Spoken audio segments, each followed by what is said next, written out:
In 1979, Sambo's had 1,117 restaurants in 47 states. Bigger than Denny's, bigger than IHOP, the largest full-service restaurant chain in America. It had started as a 45-seat pancake house on the Santa Barbara beachfront in 1957, named for its two founders, Sam and Bo, and decorated from day one with 7 hand-painted murals from an 1899 children's book called The Story of Little Black Sambo. Then the protests started. In Eureka, in Ann Arbor, in Toledo and Ithaca and Providence. Corporate sued the cities that objected and won most of the cases. On November 4, 1981, a federal appeals court ruled in Sambo's favor on the name. 23 days later, the company filed for bankruptcy, padlocked 447 restaurants in a fortnight, and laid off 10,000 people.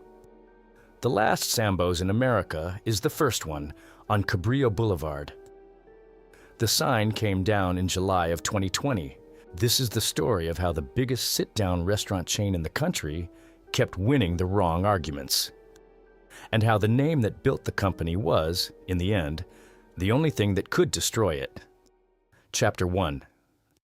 The man with his sleeves rolled up. The first Sambo's wasn't on a highway or a side street. It was on the Santa Barbara beachfront, half a block from Stearns Wharf, where the Pacific came up to the sand and the tourists came down off the wharf and the dock hands came off the harbor at all hours of the day and night. 45 seats. Open around the clock, June of 1957. Sam Battistone Sr. had been running Sammy's Grill in downtown Santa Barbara for close to 2 decades by then. Coal miner's son from a mountain village in Abruzzo, Italy, who'd immigrated to the United States as a small boy and ended up in western Pennsylvania coal country before his family drifted to California.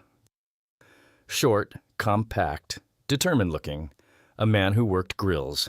He was 43 years old when he opened the place on Cabrillo Boulevard. His partner was Newell Bohnett, Bo to everyone who knew him. 34 years old, Santa Barbara kid, Navy-trained Marine pilot in the Pacific, shot down, rescued at sea. After the war, he'd worked in his father's cabinet shop for a while and then moved into selling restaurant equipment, which was how, somewhere in the early 1950s, he met Battistone. The idea was simple enough. A pancake house on the beach, 45 counter and booth seats. Coffee at 10 cents a cup, bottomless. 21 varieties of pancakes. Full breakfast for $1.25. Open 24 hours a day because Santa Barbara in 1957 had tourists and third-shift workers and couples coming in off the Coast Highway, and none of them had anywhere to go at 3 in the morning. They named it Sambo's. Sam. Bo. That's the story they would tell eventually. The story they would tell under oath in federal court, defending what the name had become. But in June of 1957, opening week, the name was only part of it. On the walls of the 45-seat diner hung 7 murals commissioned from a retired Army colonel named Hilmer Nelson and his wife. Hand-painted scenes from an 1899 children's book called The Story of Little Black Sambo. A boy, 4 tigers, a pile of pancakes. The menu offered a Papa Jumbo special and a Mama Mumbo special. Topping your stack was a pat of something called tiger butter. By the early 1960s, advertising copy in Oregon would call them the finest pancakes west of the Congo. All of that was there on opening day. All of that was the plan. The man who wrote the authorized history of the company, a trade press veteran named Charles Bernstein, described opening week like this. Sam Sr., with his sleeves rolled up, busy cooking at one grill. His 17-year-old son, Sam Jr., just graduated high school, cooking at the other. Sam's wife moving between them, carrying coffee out to whatever customers happened to walk through the door. That's how it started. A father and a son at two grills, a wife serving breakfast, piped-in soft music, orange vinyl booths, gray Formica counter, bottomless 10-cent coffee, 21 pancakes, and 7 murals of a grinning cartoon boy being chased through a jungle by tigers. On the window, painted in gold, was Bohnett's slogan, "What this country needs is a good 10-cent cup of coffee." He had them printed on wooden nickels, too, and handed them out to everyone who walked in. For 63 years in the same building, on the same beachfront, someone would be serving pancakes under some version of that name. The sign wouldn't come down until July of 2020. Chapter 2. A fraction of the action. The second Sambo's opened in Sacramento in 1958. 4 more Californias by the end of 1959. 16 cities across 4 western states by late 1963. 40 units by 1965. By any standard, fast growth. By the standard of what came next, it was a crawl. In 1967, a man named Sam D. Battistone, Jr., Sam Sr.'s son, aged 27, no longer cooking pancakes at any grill, sat down with his father's partner and designed a financial instrument that would turn a regional pancake chain into the biggest full-service restaurant company in America. It was called Fraction of the Action. The name came from Bohnett. The mechanism came from Sam Jr. Here's how it worked. A store manager could put up $20,000 of his own money and receive, in exchange, a 20% ownership stake in the profits of the restaurant he ran. He could buy up to another 30% across other Sambo's locations in 5% increments. Supervisory employees could pick up the rest. The pitch, as a Concord, California manager named John Puccinelli would later remember it for Time magazine, went like this. They recruited us by saying that if you'll stay with Sambo's for 10 years, you'll be set for the rest of your life. For the manager, this was the American dream with a spatula. Mortgage the house, scrape together the $20,000, run a restaurant corporate-owned, but you had skin in. Take the risk of your own labor market, your own traffic, your own weather. The top managers were reporting annual returns of as much as 60%. Some of them were making more money than their district supervisors. For Sambo's, it was something else. Those $20,000 deposits went onto the corporate books as current income, which meant the way to make the next quarter's earnings statement look bigger was to open more restaurants, which required more managers, which produced more $20,000 deposits, which made the earnings statement bigger still, from 67 restaurants in 1967 to 869 in 1977. 13-fold growth in a single decade. System sales of $380 million in 1976. Net income of nearly $23 million the year after. By 1969, the year Sambo's went public on the New York Stock Exchange, the chain had 98 restaurants in 11 states, and Sam Battistone, Jr., aged 29, as its president. Charles Bernstein observed that by the end of the 1960s, Sambo's was pouring enough coffee each day to float a 45-foot yacht. None of the company's competitors were growing like this. Denny's in the late 1960s was still a West Coast operator. IHOP had fewer than 200 locations. Howard Johnson's was large, but already entering the long decline that would consume it over the next 15 years. Sambo's was singular.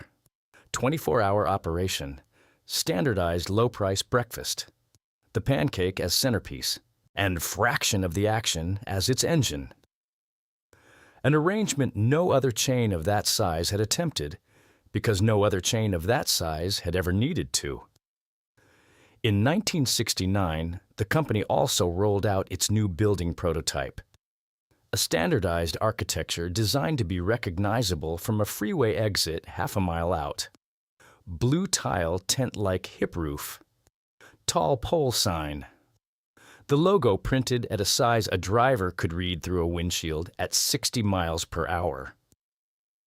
The first mascot had been a dark-skinned cartoon figure in a red coat, drawn directly from the most caricatured American editions of the 1899 children's book. By the mid-1960s, according to the daughter of Newell Bohnett, the character had been quietly redrawn. A lighter skin tone now, a green parasol, the turban still in place. Through the 1970s, a friendly cartoon tiger would increasingly crowd the boy out of the signage, appearing next to him, then in front of him, then alone. By 1975, there were 712 Sambo's restaurants. In that 1 year, the chain opened 125 new locations. One new Sambo's every 3 days. The fraction of the action program had done what Sam Jr. and Bo Bohnett had designed it to do. It had produced 1,000 pancake houses from nothing in 10 years by turning store managers into part owners and then counting their savings as company profit. Nobody in 1975 was asking what would happen when the music stopped. Chapter 3, 21 Pancakes and a Tiger. By 1975, Sambo's was the biggest full-service restaurant chain in America. Bigger than Denny's by unit count. Bigger than IHOP. Bigger than Howard Johnson's, which had begun its slow decline. 712 restaurants. 47 states. System sales approaching $400 million. And somewhere inside each of those 712 buildings, the same smell. The first thing a customer noticed, walking in, was the coffee. It had been on the pot since 5 in the morning. Bo Bohnett had been printing the slogan on wooden nickels since 1957. What this country needs is a good 10-cent cup of coffee. And 18 years later, the slogan was still on the window, though the price had crept up. The refills were still bottomless. The mugs were Shenango china, thick-walled, the kind that held heat and made a specific heavy sound when you set them down on formica. The color scheme, everywhere in the building, was orange. Orange mosaic tile behind the short order line. Red, gold, or orange vinyl in the booths. Gray formica at the counter. Pendant lights over the tables. In Santa Barbara, on the walls, the 7 Hilmer Nelson murals. Elsewhere, reproductions of them or simpler versions. A grinning cartoon boy in a green parasol, 4 tigers circling him, a pile of pancakes at the center.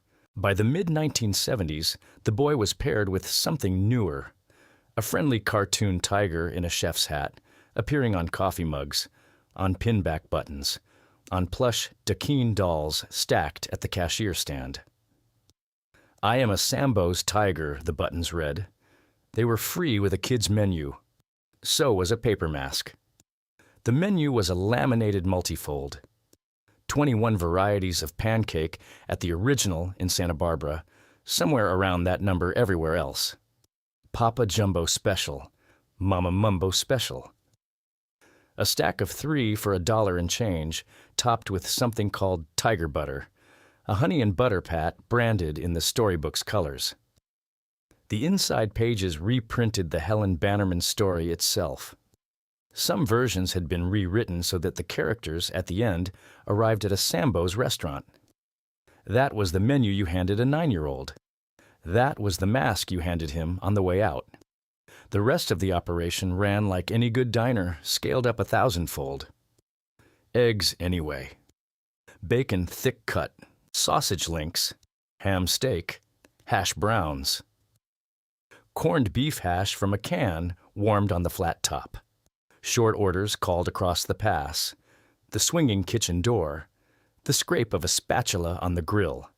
The sound of a full dining room at 6:30 in the morning. Coffee cups hitting saucers. Children kicking booth benches. A dozen separate conversations layered over a piped-in instrumental soundtrack the company described as soothing and soft. At 2 in the morning, the crowd changed. truckers in from the interstate, third-shift cops, a mix a Salinas regular would later remember as bar-closing biker and disco crowd. Families coming in off a long drive, kids asleep in the booth, parents on their fourth cup. The coffee was 10 cents the first few years, then 15, then a quarter. The refills were always free. For children of the 1970s, Sambo's was the Tiger Tamer Club. Later, just the Tiger Club. You got the pin back button. You got an iron-on decal. You got your paper mask. You got, if your parents were spending any money at all, a plush Dachshund tiger to take home in a paper bag. In 1971, 1977, and 1978, new tigers rolled out. Each year, a different version, each one collectible in its own small way. There were kids in Ohio and Arizona and Oregon who had a shelf of them. For adults, Sambo's was the place on the way somewhere. You ate there on the road. You ate there after work. You ate there at 2 in the morning because nothing else was open. Charles Bernstein wrote that the Sambo's logo was turning up on high billboards and in every conceivable spot ranging from coat hangers to executive planes. The chain had planes. It had planes. The executives who flew them were Sam Battistone Sr., white-haired now, chairman of the board, Sam Battistone Jr., president since 1969, and Bohnett, who had moved to Hawaii in the late 1960s and in 1972 bought a 107,000-acre cattle ranch on the Big Island. The founding families were not, most days, at the grills anymore. A public company had absorbed the Pancake House. The men who had cooked for the first customers in 1957 now signed proxy statements from Santa Barbara, from Oahu, from boardrooms. But the food was still pancakes. The mugs were still Shenango. The coffee was still constant. And the murals painted by Colonel and Mrs. Hilmer Nelson for the original 45-seat diner on Cabrillo Boulevard still hung, or were reproduced on walls, in hundreds of restaurants across 47 states. Nobody in the building, most days, was thinking about them. In the towns where customers were starting to think about them, the parking lots were starting to thin. Chapter 4, 1117. In 1979, Sambo's had 1,117 restaurants.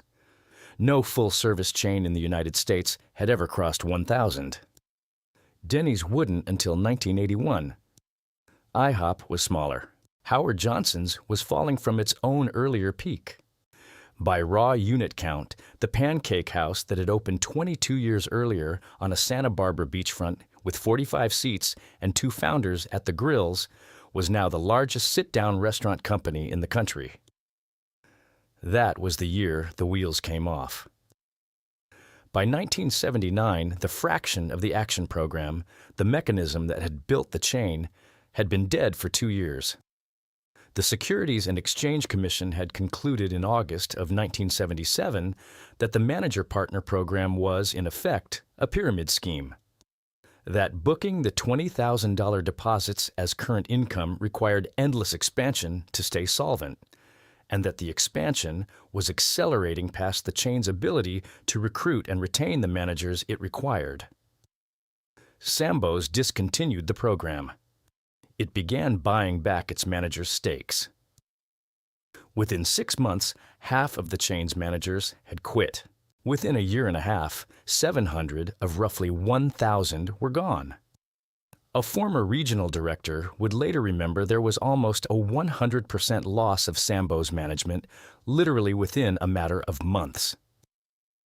Earnings went from $22.8 million in 1977 to $7.6 million in 1978. In 1979, the company lost something close to $50 million.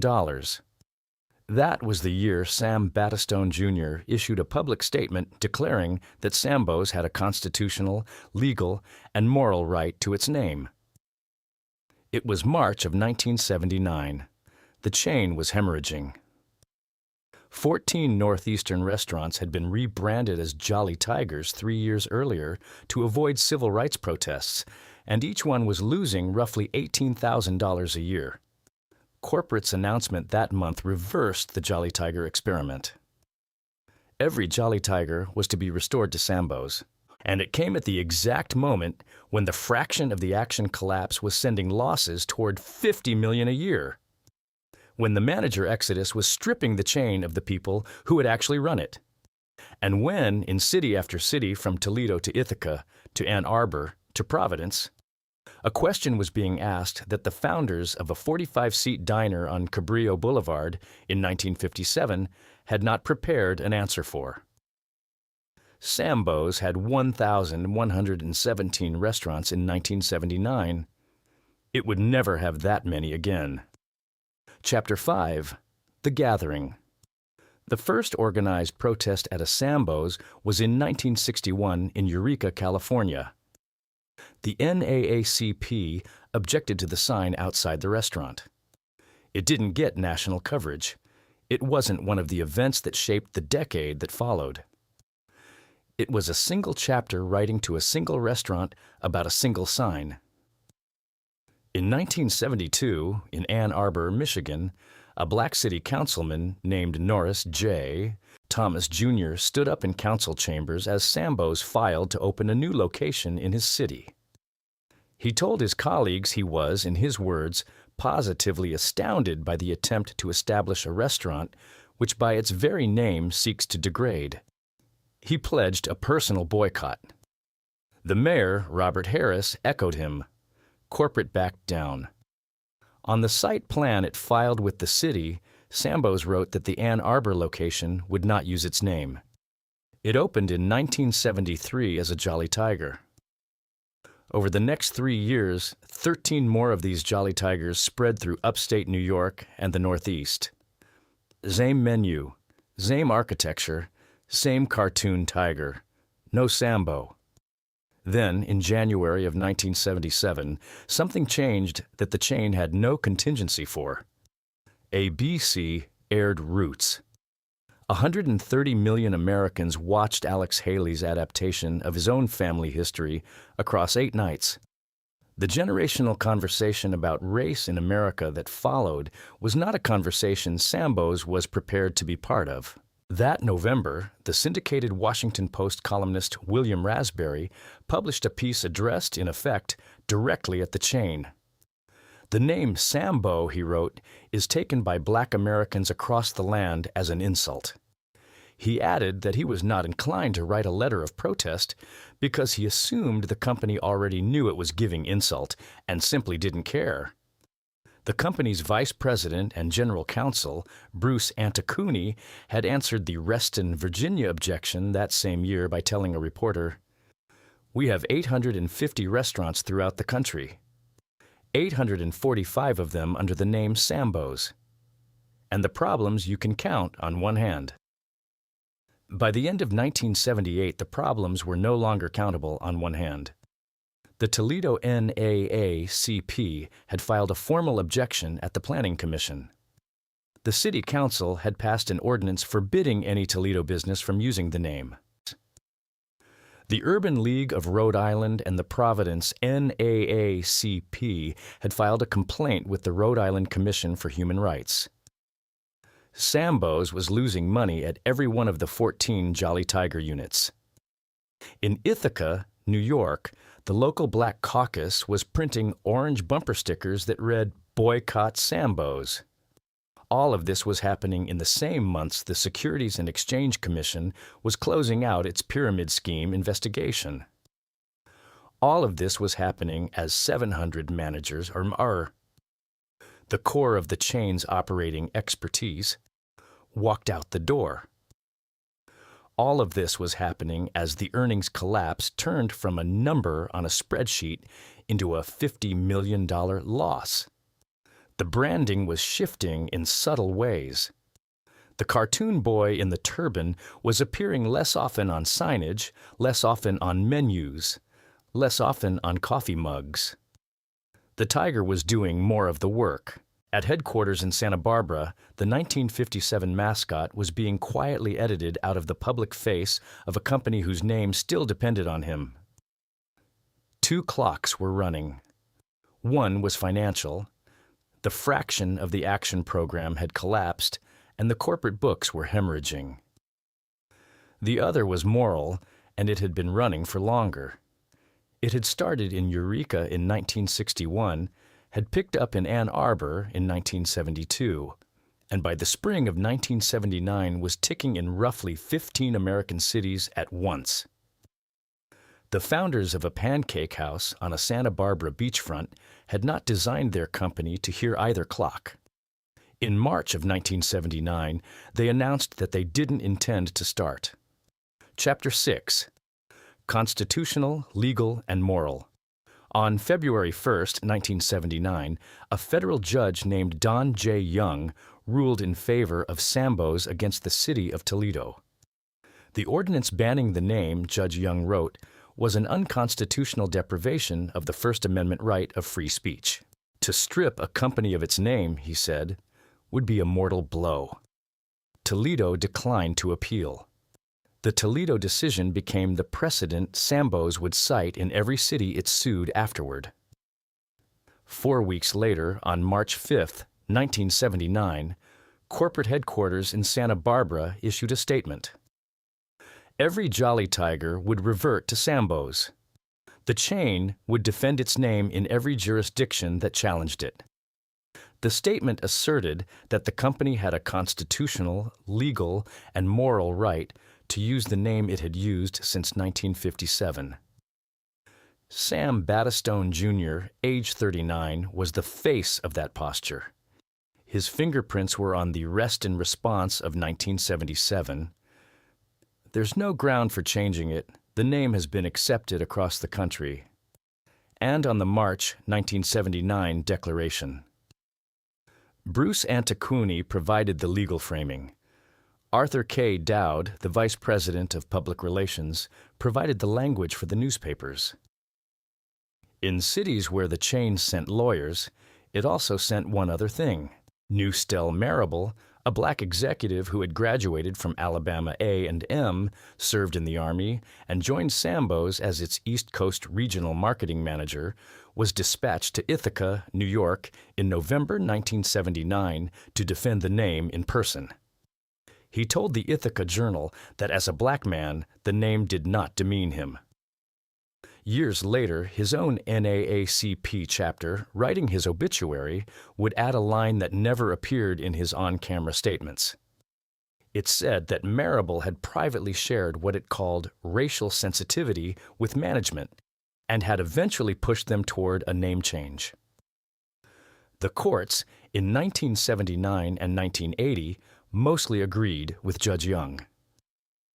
Ann Arbor ruled for the city in May 1979 on narrow grounds. That Sambo's had waived its rights in the 1972 site plan agreement. But the Sixth Circuit would ultimately reverse. Cleveland at some point decided the other way as well. The company was running an undefeated legal record. Then came Providence. In March 1981, after a hearing that lasted the better part of 3 days, the Rhode Island Commission for Human Rights ordered Sambo's to change the name at all 4 of its Rhode Island restaurants by April 15th of that year. The commission had conducted its own survey of 238 people, 89% of them black. 214 of them said they would not patronize a Sambo's because of the name. The commission found that the name had, in its legal phrasing, the effect of notifying black persons that they were unwelcome at Sambo's restaurants because of their race. That made it, the commission concluded, an indirect denial of public accommodation. Arthur Dowd's reaction for the newspapers, not unexpected inasmuch as the body of the Human Rights Commission is not exactly an objective group. 3 weeks after the Rhode Island ruling, a new corporate management team, installed after a Manhattan-based holding company called City Investing Company had purchased 34% of Sambo's stock the previous year, announced the second rebrand. 18 restaurants in Massachusetts, Connecticut, and New Hampshire would be renamed. The new name was either No Place Like Sam's or just Sam's. It would eventually expand to as many as 101 northeastern units. Abner Darby of the NAACP New England Area Conference told the Christian Science Monitor he was uncertain whether he would patronize Sam's, but neither he nor his organization would oppose it. The rebrand was not championed by Sam Jr. or by Bohnett or by Sam Sr. It was championed by the new management the holding company had installed over their heads. In January of 1981, that new management had done something else. It had filed a lawsuit against 28 of its own former officers, seeking $100 million in damages.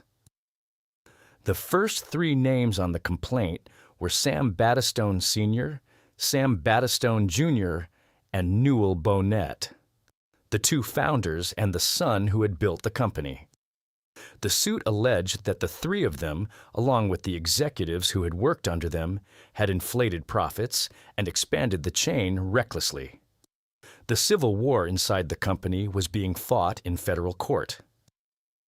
While that was happening, the earlier Ann Arbor appeal was working its way through the Sixth Circuit. On November 4, 1981, Judge Anthony J. Celebrez, writing for a majority that also included Judge Gilbert S. Merritt, Jr., reversed the district court and ruled for Sambo's.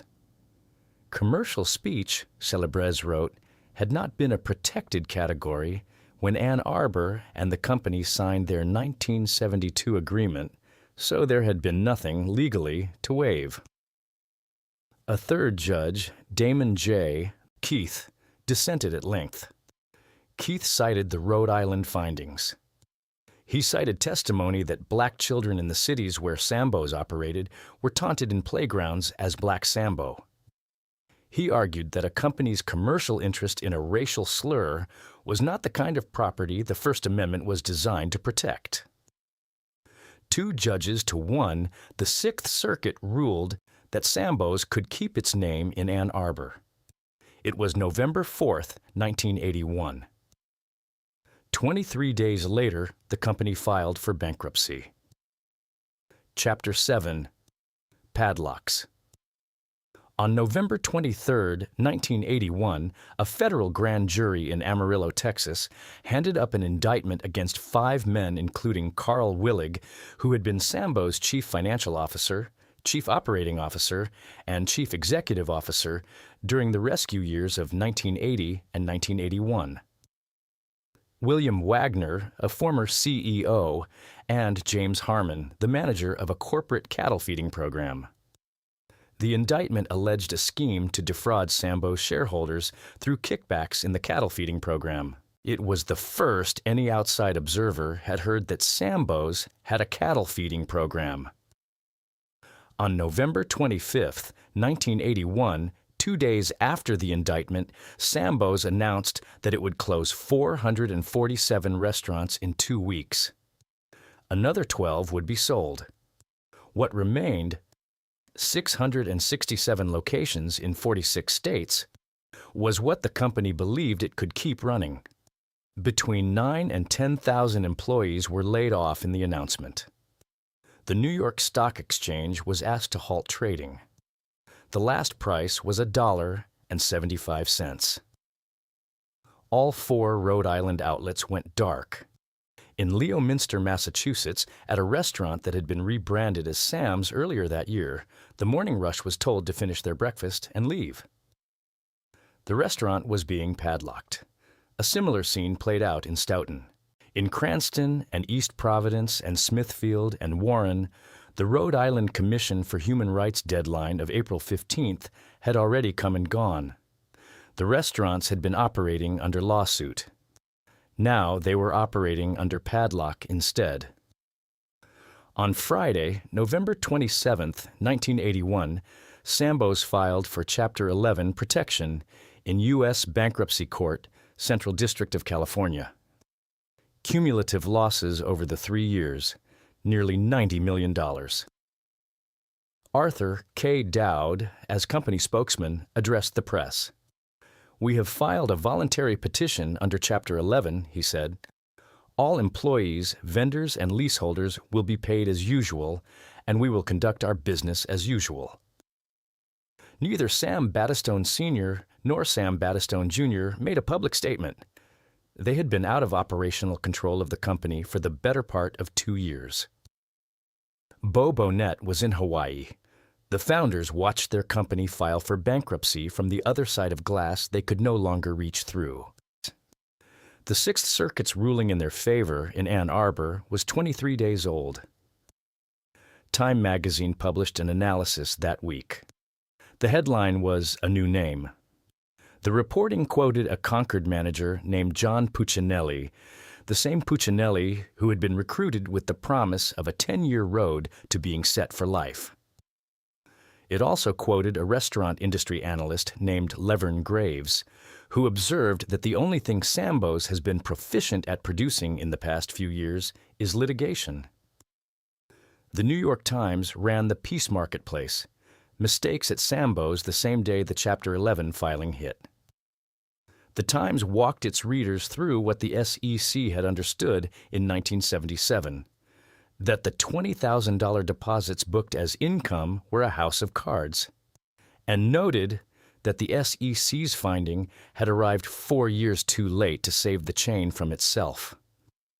There was one more closure scene, less reported. In towns where the decision had come down to shut a Sambo's, customers drove past the buildings in the days after and saw the signs still standing.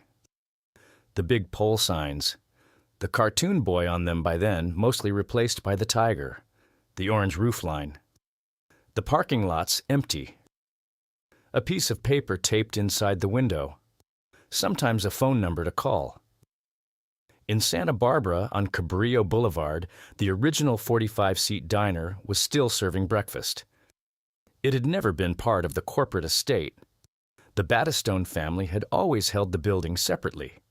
It was never a piece of what went into bankruptcy. It was only a restaurant. Chapter 8. What was left? In October of 1982, a company announcement confirmed what had been rumored since spring. 48 Sambo's locations were being sold to Denny's. 20 of them were in South Florida.